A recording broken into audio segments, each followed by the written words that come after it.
ইতিহাস সৃষ্টি করা ভারতের বিধানসভার নির্বাচন ফলাফল পাওয়ার পরও নাটকীয়তা কমেনি।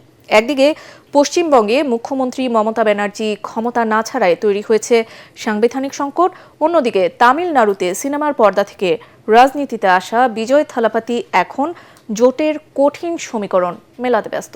পশ্চিমবঙ্গে প্রশ্ন, মুখ্যমন্ত্রী পদত্যাগ না করলে কি ঘটবে? আর দক্ষিণের রাজ্যে প্রশ্ন, আদৌ সরকার করতে পারবে তো ইতিহাস সৃষ্টি করা তামিল থালাপাতি? জাহিদুল আলমের রিপোর্টে বিস্তারিত। নাটকই যেন চলছে ভারতের পশ্চিমবঙ্গের রাজনীতিতে। বিধানসভা নির্বাচনে তৃণমূল কংগ্রেসের ভরাডুবির পরেও পরাজয় মানতে নারাজ মুখ্যমন্ত্রী মমতা ব্যানার্জি, তাই আনুষ্ঠানিকভাবে পদত্যাগও করছেন না তিনি। এতেই শুরু হয়েছে নজিরবিহীন সাংবিধানিক টানাপোড়েন। সাধারণত ফল প্রকাশের পর মুখ্যমন্ত্রী রাজ্যপালের কাছে পদত্যাগপত্র জমা দেন এবং রাজ্যপালের নির্দেশেই বাকি দিনগুলো অন্তর্বর্তী সরকার হিসেবে দায়িত্ব পালন করেন।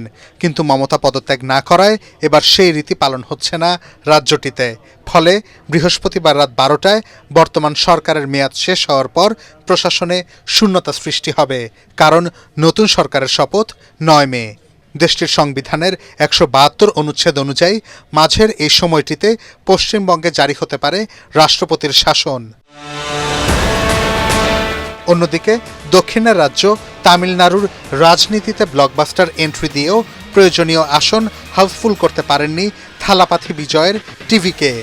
234 আসনের বিধানসভায় সরকার গঠনে 118 আসন দরকার হলেও টিভিকে পেয়েছে 108টি। 5 আসন জেতা ইন্ডিয়ান ন্যাশনাল কংগ্রেস বিজয়ের দলকে সমর্থন দিলেও শর্ত দিয়েছে AIADMK কিংবা NDA-কে যেন জোটে নিয়ে আনা হয়। ফলে সরকার গঠনে এখনও দরকার অন্তত 5টি আসন। জোটের এই জটিল অঙ্ক মেলাতেই CPI, CPM এবং ভিসিকের সমর্থনের দিকে তাকিয়ে আছে বিজয়ের দল। জাহিদুল আলম, ATN বাংলা।